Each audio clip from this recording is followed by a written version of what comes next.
It is I, the phenomenal interdimensional wizard, hailing from a place outside of space and time. But you can all call me Jeff. Welcome to Season 2 of Mental Flog, where we are upping the weirdness and discussing all things love and relationships. More metaphysical chicken nuggets with extra magic mango Szechuan dipping sauce. So cross your legs in the lotus position, take a deep breath and count to 3,000,002,000, and get ready to unravel the clusterfuck of last year's Christmas lights that your love life has become.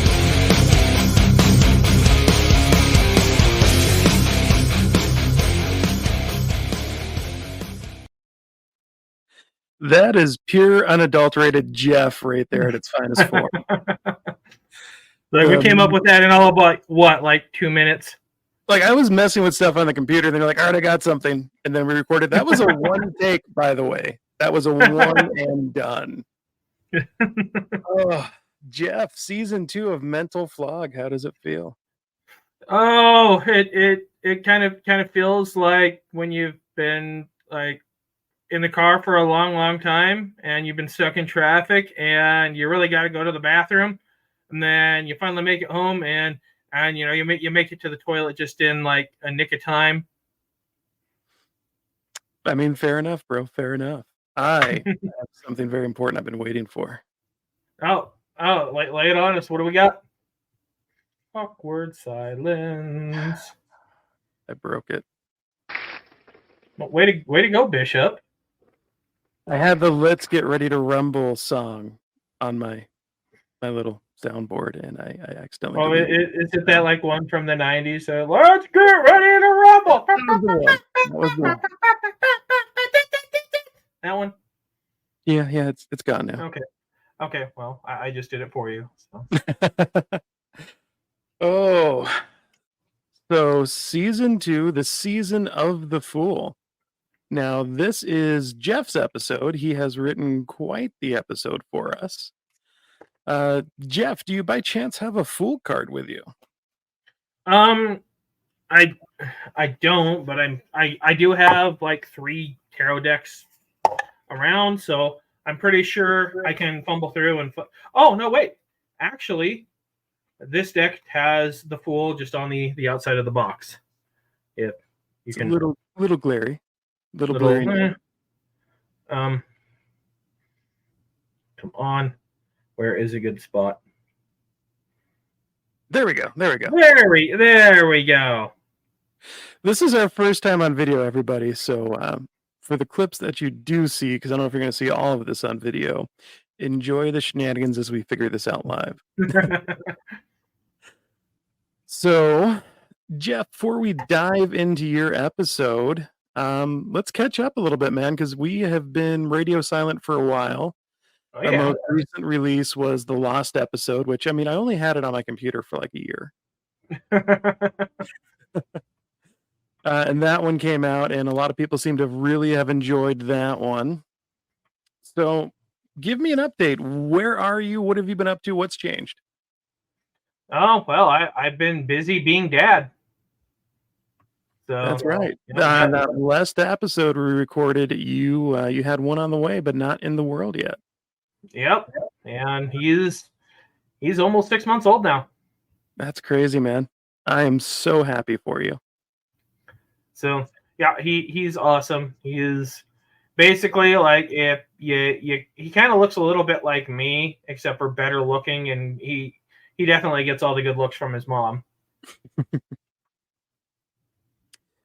So you got the little guy going on.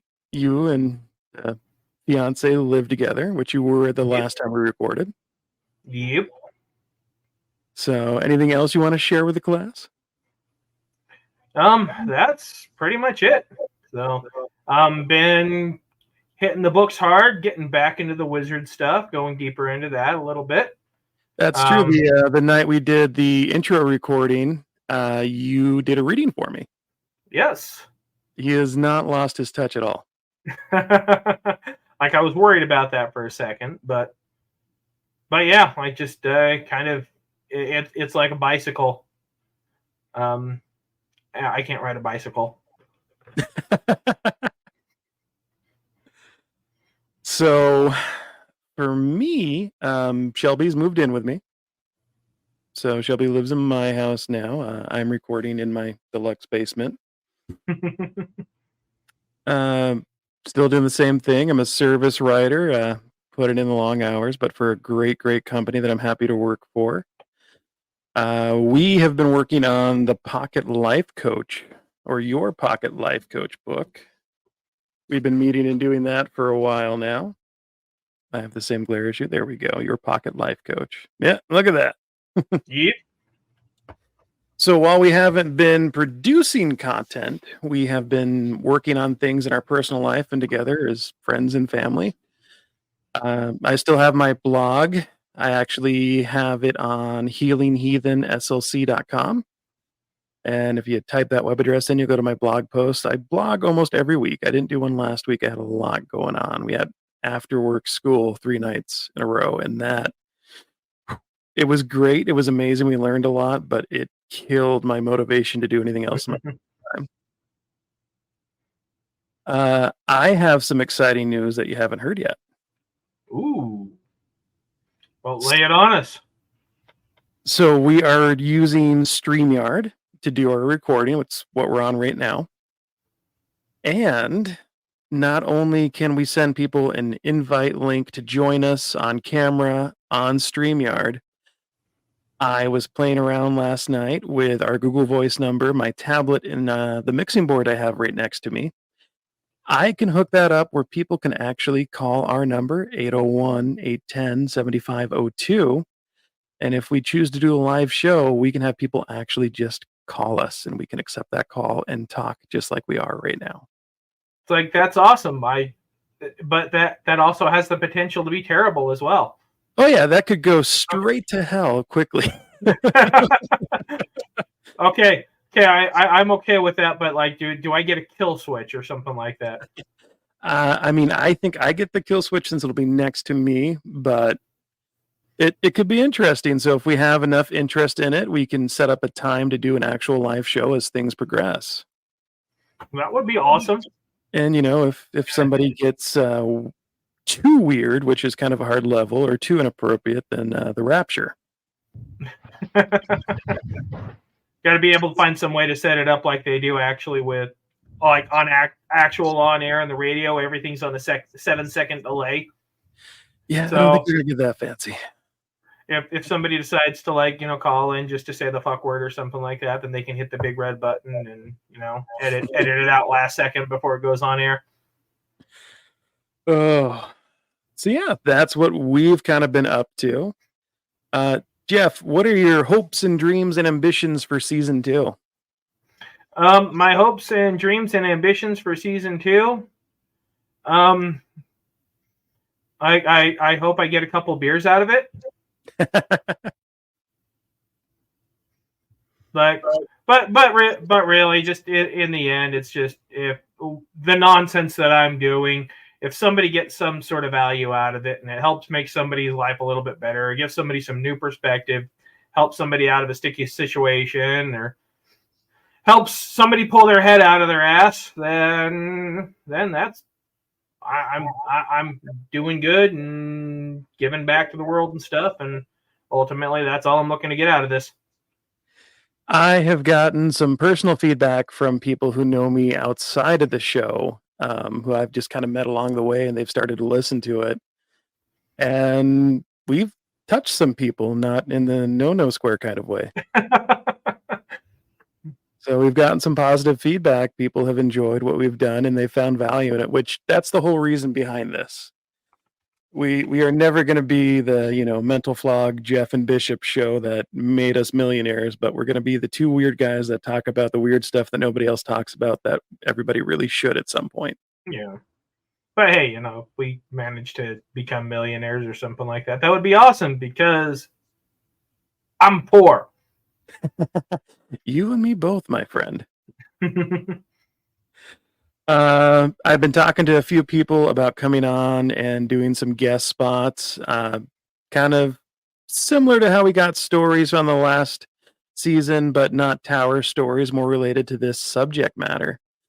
So this is the season of the Fool, Jeff. What do you got for us? What is the Fool? What journey are we about to go on? So, well, the Fool is it represents entirely new beginnings. It is kind of ground zero for the story. So, the notes that I put together for this, I kind of go on with a little bit of the history of the tarot, how that all got started to begin with, and then we kind of go into more like the Fool, the symbolism of the card, what it means specifically, and then once we go through that, I'd like to kind of pick your brain a little bit and see kind of what that card means to you. All right. Let's light this candle. All right. So tarot kind of started out around the 15th century. So it started off just as a playing card game. We're all probably very familiar with the card game that kind of it evolved into. Well, it kind of went two different ways. So we have the one where it's just, traditional playing cards. You're playing like poker or blackjack or whatever. People just started taking these cards and they started creating this new kind of divination game with it and kind of ascribing different meanings and symbols to the numbers using like numerology and things like that. And then as they went down the line, you had around the 18th century would have been when you saw more the French occultists like John Baptiste, who would kind of take and start adding the major arcana on top of all of the traditional suits and things that we're familiar with. And so with the traditional playing cards, you have, the diamonds, the hearts, spades, and clubs. And in tarot, what they did was they took and they turned those into the swords, the cups, the pentacles or the coins, and the wands. So each one of those has kind of an elemental designation to them, and all of this kind of goes hand in hand with a literary trope that we know is the hero's journey. So the hero's journey, this is a narrative pattern. This was identified by Joseph Campbell in his book, The Hero with a Thousand Faces. So this outlines a common structure that we find in various myths and legends and stories throughout history. So we have the rundown, which starts with the call to adventure. So this would be the Fool card in the major arcana. So card 0, the Fool, this represents the call to adventure. So hero receives a call to leave the ordinary world and embark on a new journey. So they're just kind of going about your daily life, and then all of a sudden, just bam, something hits you in the face, and it presents you with an opportunity of, I can take this, and the whole world is going to change, or I can just go about my merry life. It's, Morpheus with, are you going to take the blue pill? Or are you going to take the red pill? Why not? That's how we end up in the ER. Now, on one of our episodes, it might have been, I think it was the episode with Ariel, we talked about it. At the end of the day, a tarot card is made out of paper. Exactly. And we brushed up on this a little bit on that last episode where I posted. I read the thing about you being an abomination according to the LDS Church. But at the end of the day, a tarot card is made out of paper. It has oftentimes beautiful and very symbolic images, but it's paper. But in the right hands, like Jeff's, it can be very meaningful and it can take you on a grand adventure. Yeah, so a piece of paper can be just a piece of paper, like depending on what you put on it. A piece of paper could be, a pink slip handed to you telling you that you're fired, or, could like be like a $1 million paycheck. I'd like one of those pieces of paper. But yes, ultimately it's a piece of paper, but the images and the symbols on these various pieces of paper, really it's all about like which piece of paper do you pull and how does that apply to your life. And when we're focusing on the Fool, that's like we're focusing on new beginnings, new starts. And so and the hero's journey, kind of this trope that we're talking about. I talk about like how we see that in the Matrix would be one.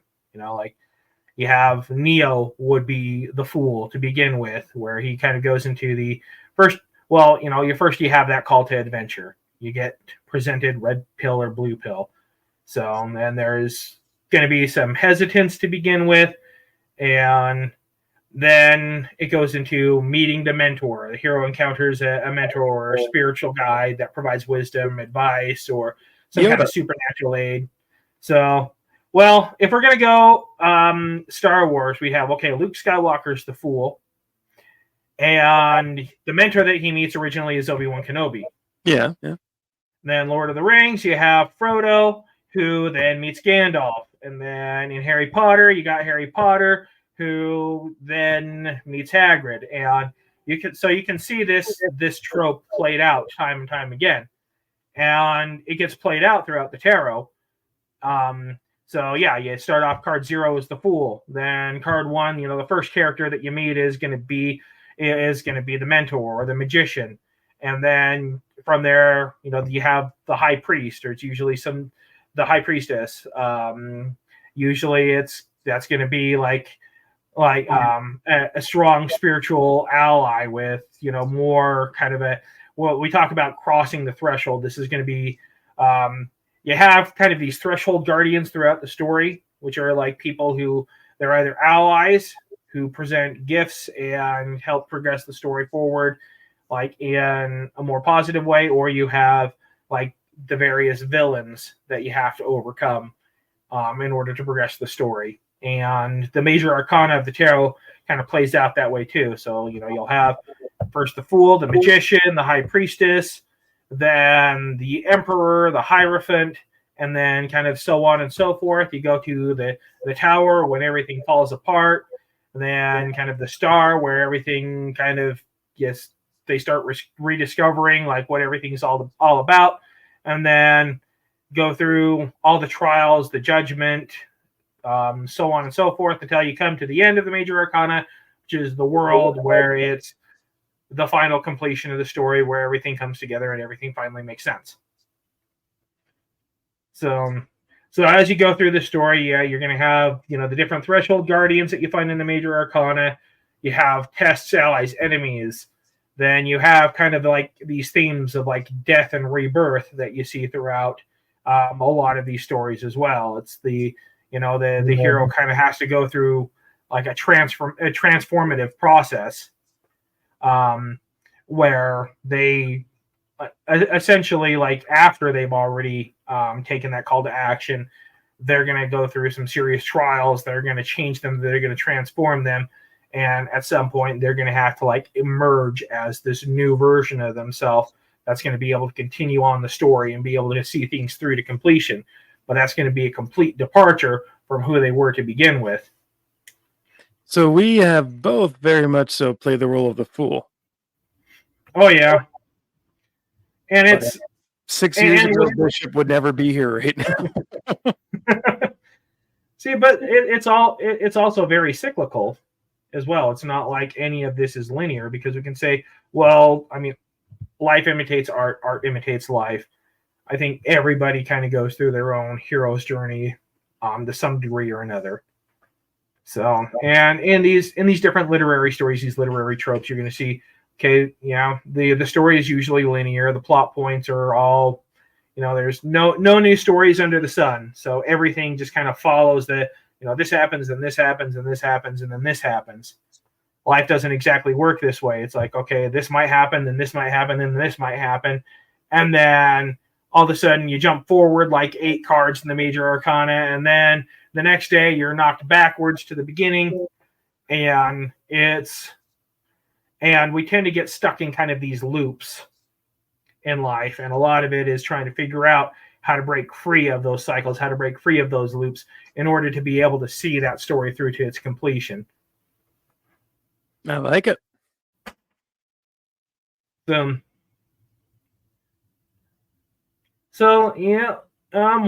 just with that, we're kind of focusing on the Fool card specifically. So if I pull that up here, again, just kind of waving that around, hoping that, there's some sort of angle where we can actually kind of see somewhat what's going on. I had it a second ago. There it is. I guess that's ish. So, I might have a solution. okay. Weird, I have tarot cards too. I got to find a better way to be able to. So, okay, but just giving this kind of a breakdown, I guess if I hold it back a little bit, you can see it a little bit better. So the art that we see traditionally in the tarot is an occultist, Patti Smith, who is the one who did all of the traditional artwork. For the longest time, the traditional tarot was referred to as the Rider-Waite tarot. They kind of tried to erase her from history, but now that we know who she is and what she contributed, most of the decks have been rebranded to the Smith-Waite tarot, as they should be. But the imagery that she had for the Fool. So we start off with, you see the character is going to be, it's typically depicted as a young person, usually a young male, and they're walking towards a cliff. They're about to walk off a cliff. So that's kind of representing the leap into the unknown, or the journey into the unknown. And this figure, the themes there with like youth, naivety, they're supposed to be kind of representing a sense of approaching the unknown with fearlessness and that sense of naivety and a degree of innocence. And I don't know if you can see it so well here, but kind of at his feet, he's going to have a dog. So this is going to be kind of representing loyalty, instinct, protection. Also, okay, yeah, we can see it a little bit better on yours. So on the dog, it's in the stories, you usually have like the loyal, the trusty sidekick, like Samwise to, or like the Samwise to Frodo, or the Ron Weasley to Harry Potter, so on and so forth. So in this represents those themes of loyalty and instinct and protection. And in the sense of the tarot, it's more saying like, okay, it represents more the subconscious mind and intuition, and kind of having that be our trusty sidekick that we need to rely on as we go forward into this new adventure. So then going off to the cliff, of course, the cliff, that represents that leap into the unknown, the leap of faith and embarking on the new adventure.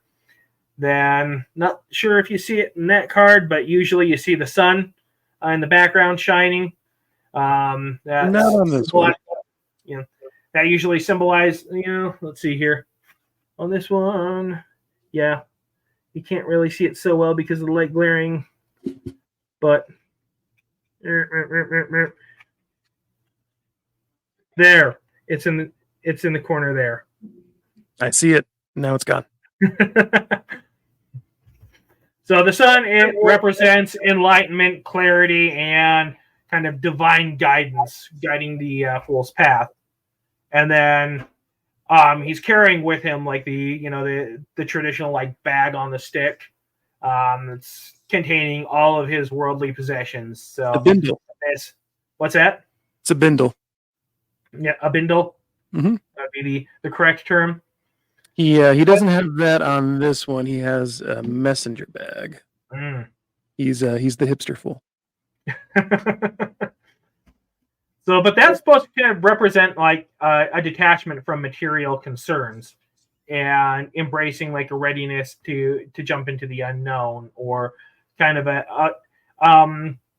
and we see this with the tarot, starting with the Fool card, moving forward. There is representing almost kind of like that we're moving from a strictly material kind of humdrum like existence to a journey that's going to be more of a spiritual nature. We see this kind of repeated through the Kabbalah with the Tree of Life, as we kind of move from the bottom of the Tree of Life up to the first the journey from Malkuth to the spheres above, where your first sphere that you're going to encounter after you transcend just the humdrum physical world is going to be kind of that realm of the ethereal, of dreams and things like that, until you go like deeper and deeper into more thought and emotion and the divine. And with that, there is eventually you do come to a point where you're getting up to the top of the tree, when you're trying to reach the crown, or Keter or Keter, or however they pronounce it, which is the source of like all knowledge, trying to like transcend up to there. That's kind of like representative of in each one of these spheres, you can kind of correspond to one of the cards in the major arcana. But as we're trying to reach the top, there does come to a point that's very difficult to cross. It's that crossing the abyss, as they call it, which if you're actually doing the path work in Kabbalah, crossing that abyss to be able to reach those upper spheres is supposed to be a very difficult, arduous journey that few people are able to make. And kind of we see that crossing the abyss theme repeated in the literary tropes, in the hero's journey. We see that kind of repeated within the tarot and the major arcana, and the tower falling, and like the death, rebirth, things of that. And we kind of see, even if we're just focusing solely on our humdrum material world, jobs, relationships, so on and so forth, we do kind of see that those cycles where that true evolution comes when we have those periods where we go through that difficult transformation and crossing those abysses to essentially get those moments of enlightenment and be able to break out of cycles that we've been stuck in, and be able to reach the ultimate conclusion, the fountain of knowledge, or I guess this season we're talking about relationships primarily. So I guess it's the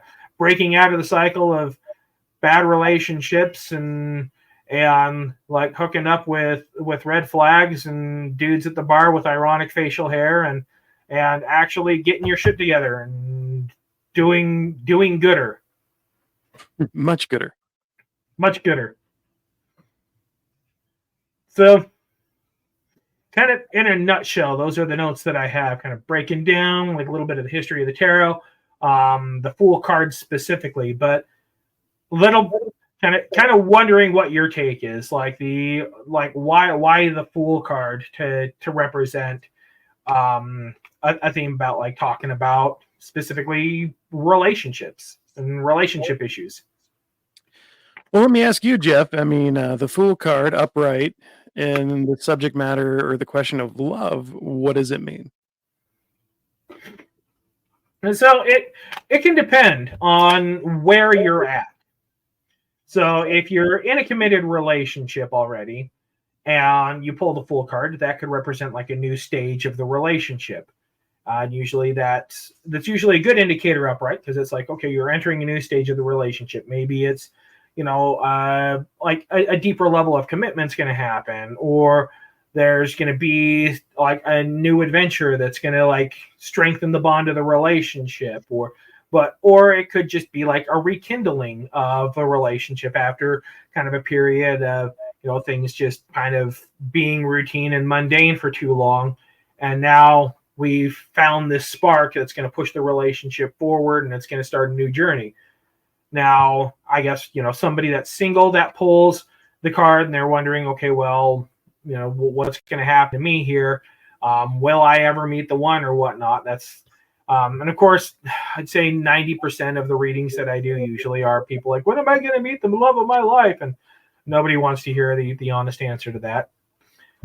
Especially if you pull the Fool card, because that's basically saying like, okay, well, that can happen for you, but you're going to have to go through this journey. And if you embrace the journey, I mean, it's going to be arduous. There's going to be ups and downs. You got to accept the fact that there's going to be a complete and total transformation. You're not going to be the person that you used to be. But in the end, well, yeah, you might meet the love of your life, or you might learn that you're just okay doing your own thing and not having to like validate your existence on whether or not you're in a committed relationship. Like, but whatever happens, you're going to be the better for it if you're willing to embrace this journey. I like it. When I look at the Fool card, I mean, he is happy, he is content, he has his faithful companion, and he is smelling the rose, and he has no clue he's about to fall off that cliff. Now, I know in my circumstances and your circumstances, love has completely upended our life, and we've fallen off that cliff, both of us, a few times. Oh, And yeah. I think in our first marriages and our bigger relationships, we went into it as the Fool. We were on a journey, and we didn't know where it was going to take us, but we were carefree and just ready to get out there and get it done, right? Oh, yeah. And It's just love is an adventure, and whether it is, oh, Jeff's gone to the dark place. Love is an adventure, whether it's a good adventure or a nightmare, it's still an adventure.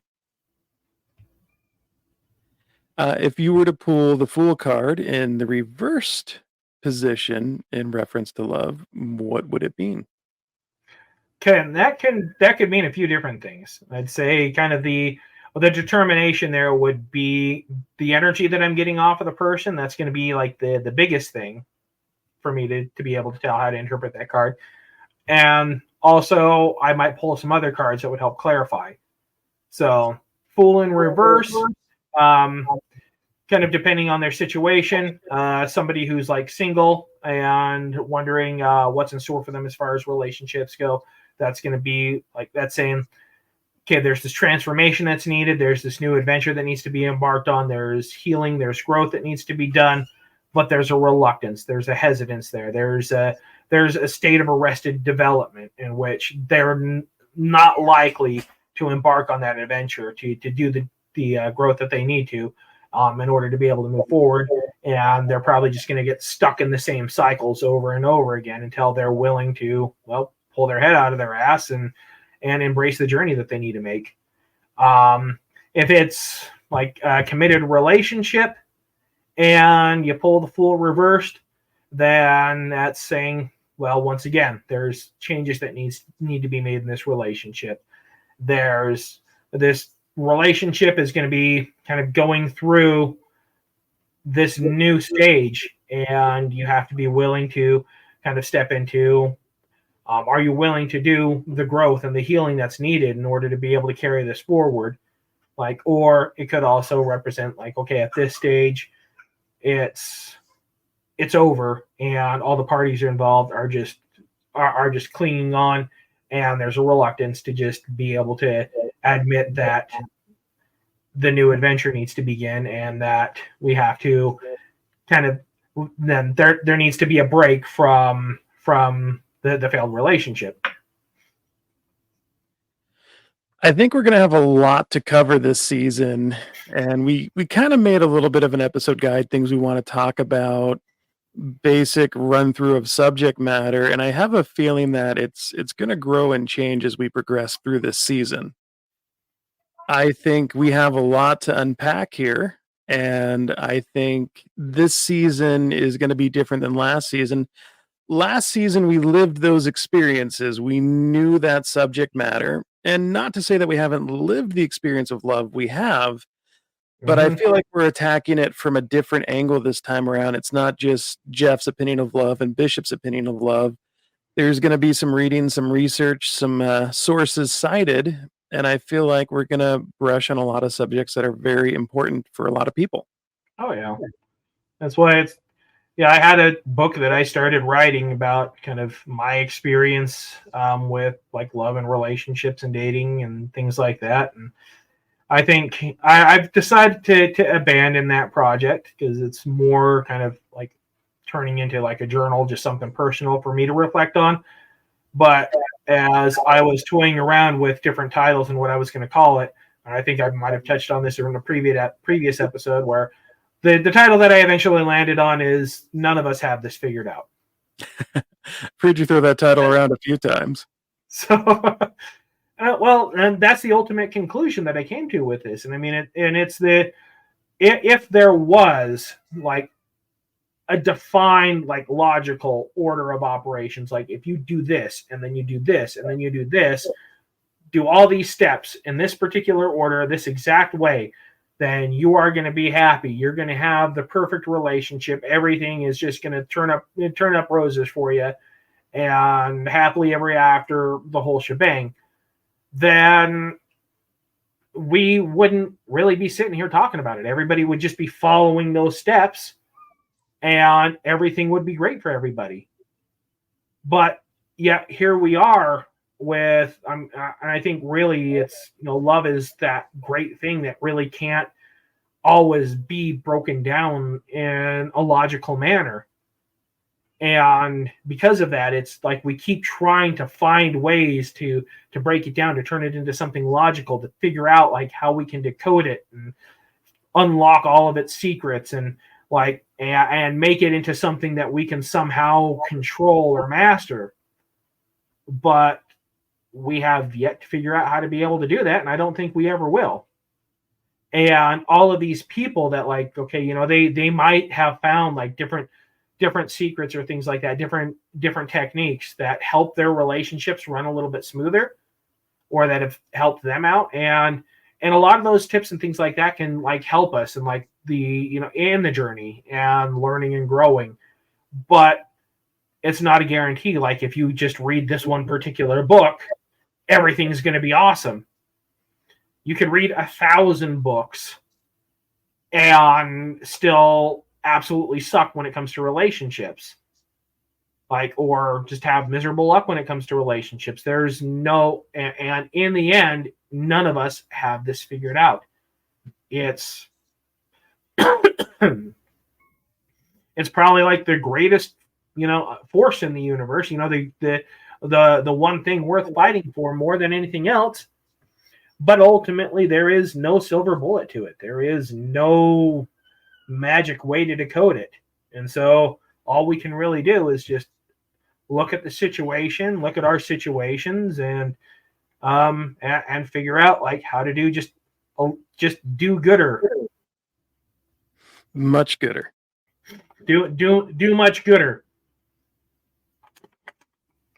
One of the things that I want to introduce into this season is there's a lot of really good just little snippets of information out there in captions, Facebook, Instagram, everywhere. And I think it would be kind of fun to incorporate some of these ones that I come across too, and have kind of a deep thought section on them. And I mean, we probably need to come up with a few things that's our new shtick for this season. But here's one. And I'd love to get your thoughts on this. Alrighty. Stop being the one who always makes the effort, relax, and let the ship sink. Have you experienced this one? I think that's a lesson that I have learned too late, and I tend to because looking at my own experience, I'm typically the one who I'm fighting to the bitter end. Yep, same. But with that, I did notice it was probably around like 2000 when we met. And that's when I started kind of developing what I would say has become a new bad habit from that. It's, you have all of this trauma where it's you're hanging on too long, and you're going down with the ship. And then it kind of became a thing of I always had one foot out the door, and trying to date different people or things like that. It's the first red flag I would see, I'd be gone. And that's been something that I've had to work with as well. And I experienced that too. So after my relationship with the person that I had when I bought this house, who moved in with me, ended, I spent a lot of alone time, a lot of reading, a lot of soul searching, but I was still more socially active. And I met a few people, and we'd hang out a few times and everything, and I'd kind of get a feel for them. But there was a period of that where I hit the next button frequently, and not like in my I just got divorced and I'm just going to be a man whore phase if I hit the next button frequently. Yeah. It's like, oh, let's go find somebody cool. It's just like I have boundaries that I developed, and you were severely pushing them, and I don't foresee you're going to understand my boundaries no matter how much I explain them to you. So this isn't going to be a thing. And it was a quick turnover rate for a while. And at first I was like, man, is there something wrong with me? And I'm like, no, this is something right with me. I'm finally learning the boundaries, and I'm learning to understand and accept things a lot quicker instead of like, oh well, they think I'm cute and we've hung out a few times and they're kind of fun to hang out with. Let's keep going. Let's see how big the train wreck can get. Well, and I think, with all things, there's always that trying to find the balance. Because there's the, okay, well, you go, to one extreme, and now we're in that realm of codependency. And you're going to be putting in all of the effort, and you're going down with the ship. You go the extreme other end, and now you're too closed off. You're too protected. Your walls are like too high. And being able to make a relationship work, it does require a degree of vulnerability.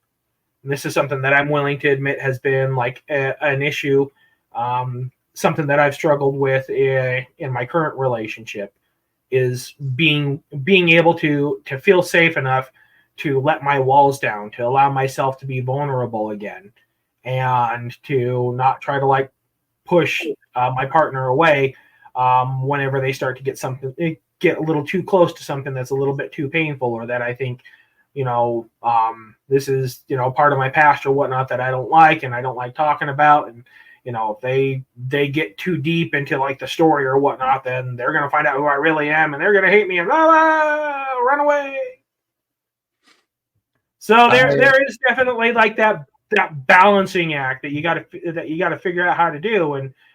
And once again, none of us have this fully figured out yet. So it's you got to find that middle ground between allowing yourself to be open and vulnerable, to be able to make like a serious relationship work, versus you got to have your boundaries.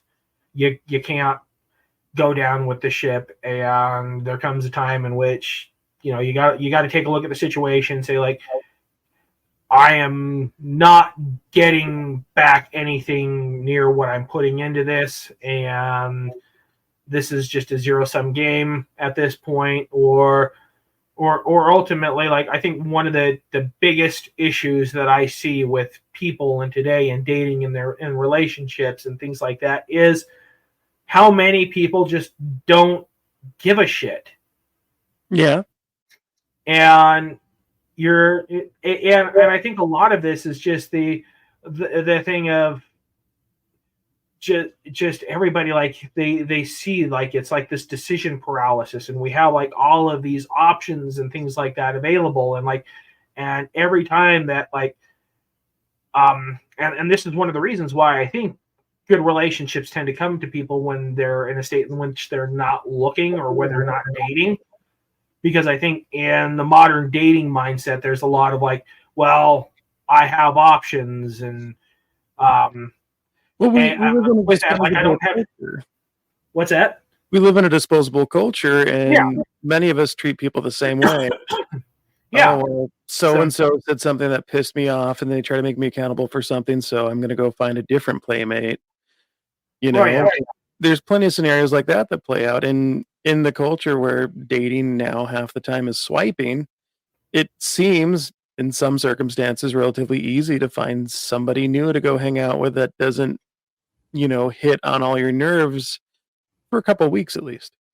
Yeah, but then again, we're talking, that's just, I'm seeing kind of like, the pendulum swinging here back and forth, one extreme or the other, because just the different stories that I hear, with working with people and helping them through their issues. It's like, you do see, like, you do have that one extreme where it's I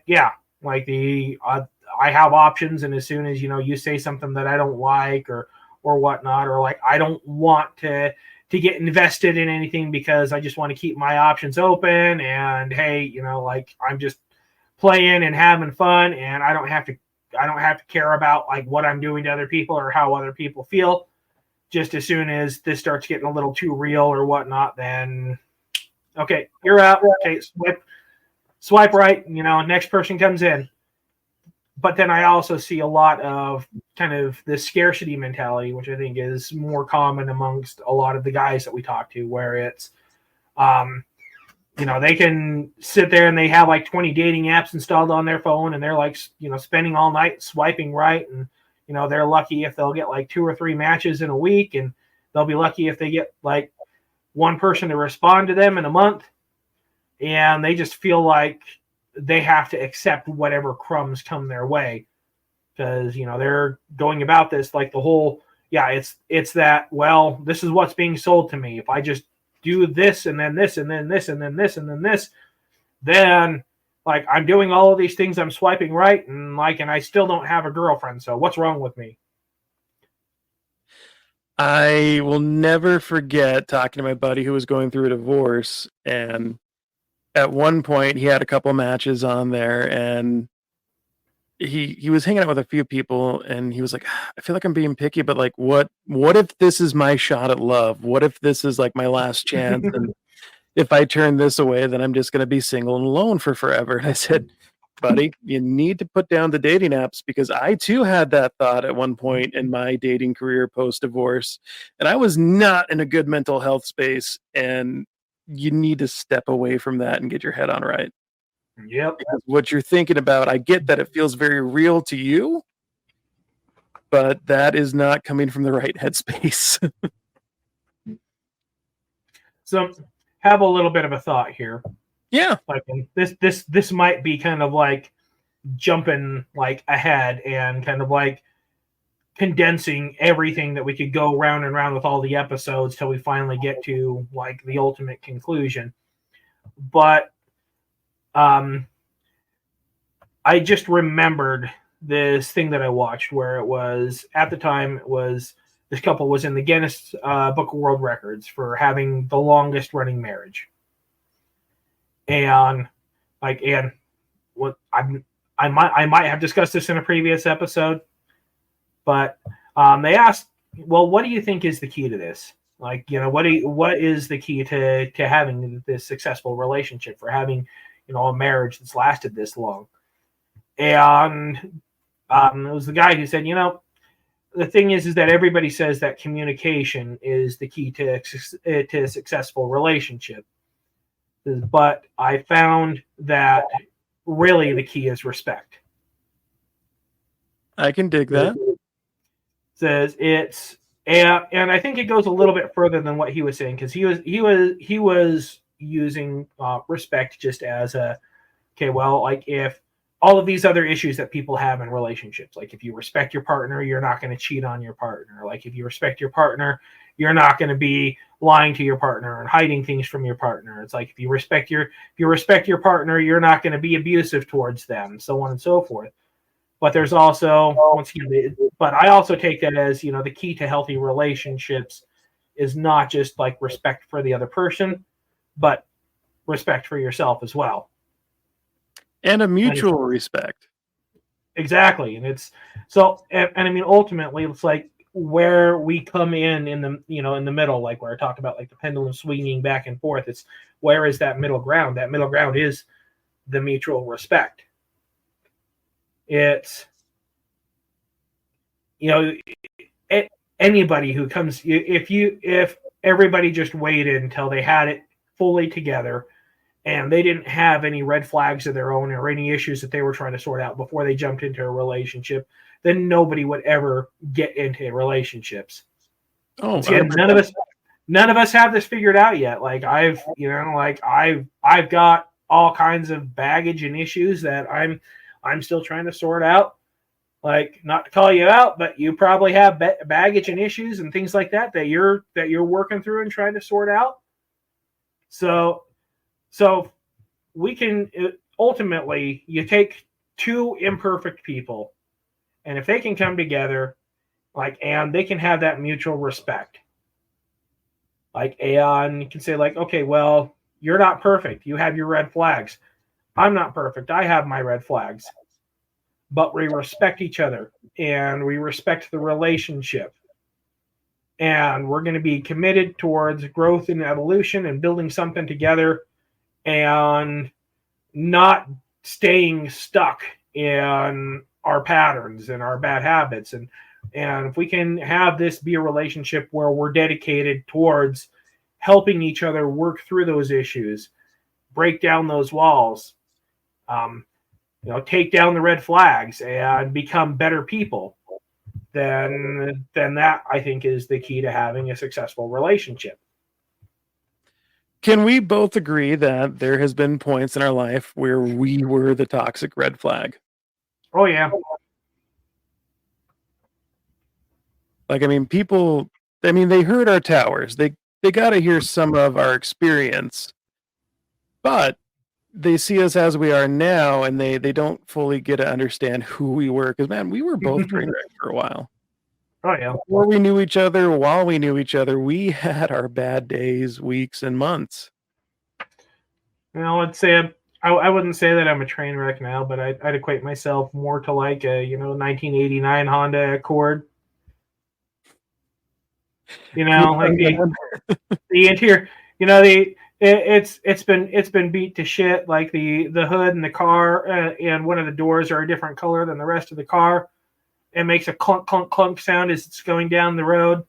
But I guess it's still kind of plugging along. It's not entirely a wreck, but it's you wouldn't trust it to go on a road trip to Las Vegas or anything like that either. Okay, maybe fair enough. Maybe I'm cutting myself down a little too much. Like I'd be good. Like if I was going to compare myself to how wrecked I am, I think I'd still make it to Las Vegas. I find it ironic. I mean, that the old adage goes is you don't find somebody until you're not looking. And here we both are in healthy, committed relationships that neither of us were looking for when we found them. I don't know about you, but I'd gotten to a point where I had a routine. I was content with my own company. I hung out with a few buddies, but I didn't feel like I was really lacking anything in life. Yep, that's kind of that's where I was too. Well, actually, like I wasn't entirely happy. And I didn't really have things figured out. Like I didn't have a routine, but like I had made the decision at that point saying like, there's too much of my time, too much of my energy has gone into dating. And it's again kind of like rehashing things that we would have talked about in the previous season, but going into 2021, I said to myself, I don't want to entertain anything that doesn't look like that it may turn into a serious relationship. I don't want something that's just going to be another hookup or friends with benefits or a situationship. And so the things that I had entertained were still dead ends and red flags. And then I got to a point where, after one particular situation in which, you and I both are well aware of what happened there. Like I said, okay, well, like I'm done. Like I need to make a dedication to, I'm not entertaining anything. I'm just working on myself. Like if people want to come and just like be friends and like hang out and do awesome things. And ultimately that was my thing. I was saying like, I'm just going to go forth and do awesome things and go on random adventures. Anybody wants to join me for the ride, that's cool. But I'm not looking to date. I'm not looking to get involved with anybody. I'm just trying to work on myself. And then It's a good place to get to finally. Oh yeah, and it's just and it's funny because the more people you talk to, because I mean ultimately like my fiance, they were kind of in the exact same spot. And I mean that's ultimately kind of how the relationship came about, was just they added me on Facebook, because they saw that I was a tarot reader and I was into astrology and things like that. And they're like, oh, they look like kind of a cool person. And then we just started talking because we had common ground with a lot of those things there.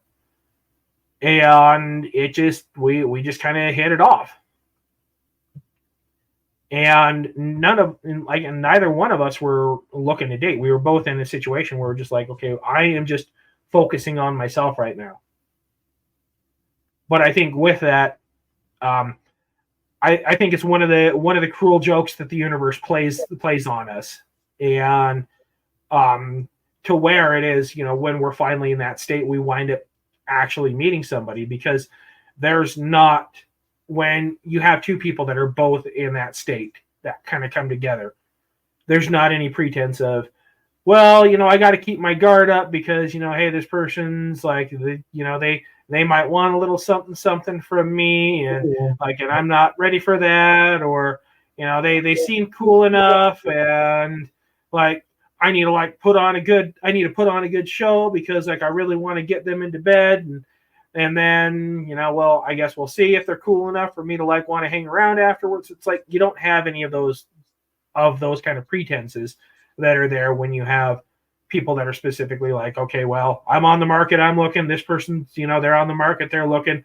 And so now we play this game of, kind of, well, hide our true motives and put our best face forward, or just, whatever dance it is that we're trying to do in order to get what we want out of the situation.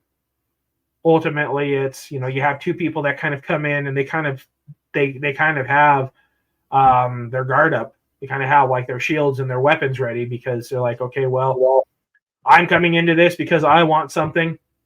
They're coming into this because they might want something. I don't know exactly what it is that they want.